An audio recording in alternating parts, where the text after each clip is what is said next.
I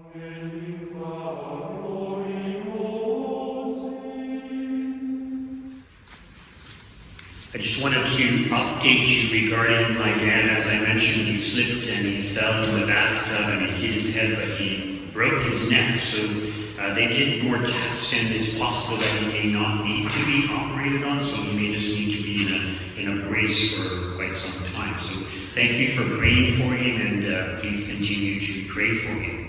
As you know, on Fridays, I started doing the Adoration Mass, but normally on Fridays we would have adoration after the Mass, and I was thinking, things are going fairly well. Maybe starting next Friday, we can start having the adoration if there's enough people who are interested. So maybe you can think about it during Mass, and at the end of the Mass, I will ask how many people would be interested in staying and adoring our Lord usually till 12:30. We still wouldn't have any congregational singing. The idea is that most people still wear masks when they come to church to try to stop or possibly stop the spread of the coronavirus. The problem is sometimes a person can have it and they don't know they have it, so they could be spreading the germs. Understandably, when it's quite hot, people will pull their masks down so they can breathe through their nose, which is okay, or even if you're just sitting in your pew, just have it all the way down.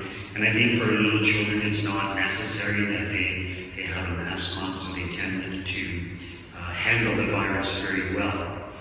In regards to today's readings, I kind of wanted to comment on both the first reading and the gospel reading also. So the first reading, it's talking about the exile of the Jewish people. They were taken away from Jerusalem. And if you heard the reading from the previous day, the reason was because the king of Jerusalem, or the king of Israel, had basically surrendered to the Assyrian king, the Chaldeans, and basically no longer following God, but they had adopted the ways of the pagan nations around them. And this is what led to their downfall. So it's just a reminder that when we turn away from God, we bring misery and disaster upon ourselves. So it's all the more reason not just for us to be faithful, but to encourage others to be faithful. And in the psalm, it's very beautiful. There are the captors, for there our captors ask us for songs, and our tormentors ask for mercy. Sing us one of the songs of Zion. How could we sing the Lord's song in a foreign land? And then it talks about, if I forget you, O Jerusalem, let my right hand wither. In other words, their love for Jerusalem, their love for the holy city, their love for the temple is so evident. It's such a very beautiful song. How can they be joyful when they are separated from Jerusalem, when they are in exile, in captivity, and not allowed to practice their faith? And I just thought it was very interesting because in many ways it's similar to what some of you experienced during the coronavirus when we couldn't come to church, being deprived of the Eucharist, being deprived of the ability to come to church, which hopefully would lead us to have a greater appreciation for the things of the Mass and the things of God, and especially the Eucharist. And also a lesson to us, why is it that the churches are closed? Why is it that we have no access to Holy Communion during the pandemic? And it's not just because of the coronavirus, but because of the ways of the world. It's kind of infiltrating the church, and this is kind of like a foreshadowing of what's to come if things continue to progress as they do. In other words, we will have fewer priests, fewer vocations, fewer people coming to church, and greater opposition from society, and we will be made to look ridiculous. And in the Catholic Church, as you know, we distribute Holy Communion on a daily basis, and the real concern, I think, for many in positions of leadership is if there is a breakout of the coronavirus in one of the Catholic churches, they're going to all shut us down. They're going to shut all of the Catholic churches down. And I think that's why it's so important for us, especially going forward these few weeks, to be extremely vigilant and careful to do what we can to avoid the spread of the coronavirus. So yeah, please wear your mask when you come to church. In regards to the gospel reading, it's a very short passage. And it's repeated in Mark also, but it's basically about this leper who is healed. And it's a very brief description. It doesn't go into a whole lot of detail. In other words, we don't know to what extent this person was suffering from leprosy, whether he just contracted it and maybe had a few spots on his body, or he had been a leper for quite some time and was in hideous condition. So we don't really know, but the reality is that leprosy was one of the most dreaded diseases of the time, and it was considered very contagious, so nobody would dare to go near a leper, and lepers were not allowed to go near anyone. If they did, and people noticed they're a leper, they would pick up stones and throw it at the leper, and just drive him away. But basically, getting leprosy was a death sentence. And you certainly would not want to be close to your family members because of the danger that you might spread the leprosy to them. So you had to flee from your family. And in most cases, people would flee from their towns or wherever they lived, and they would go to places where they are not known, not recognized, partially to avoid the shame and the humiliation of the leprosy. But also, so, as I mentioned, so they wouldn't spread it to anyone in their hometown, their friends, their relatives.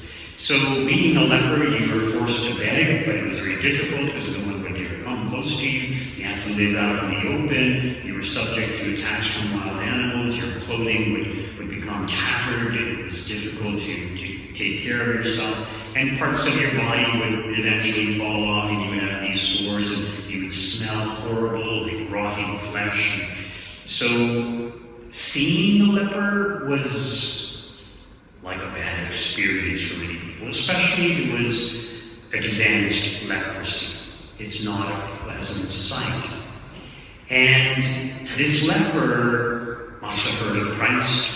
He has the courage to approach our Lord.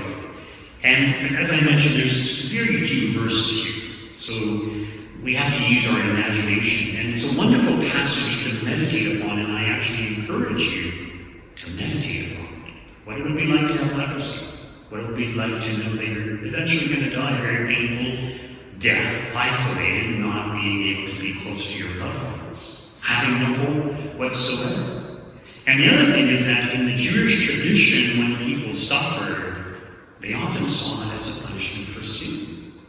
So here's this leper who has no hope for his worldly future, but he's got no hope at all because he probably thinks, well, I'm such a bad sinner, God can't forgive me or won't forgive me, and that's why I have leprosy. But he does come to Christ, and Christ isn't repulsed by the sight of him or the smell of him or even his presence or even his sinfulness. And Christ could have just said, yes, be healed, but he didn't do that. It says that Christ stretched out his hand and touched him, saying, I do choose, be made clean. And immediately his leprosy was cleansed. And we can only imagine the joy of someone like that.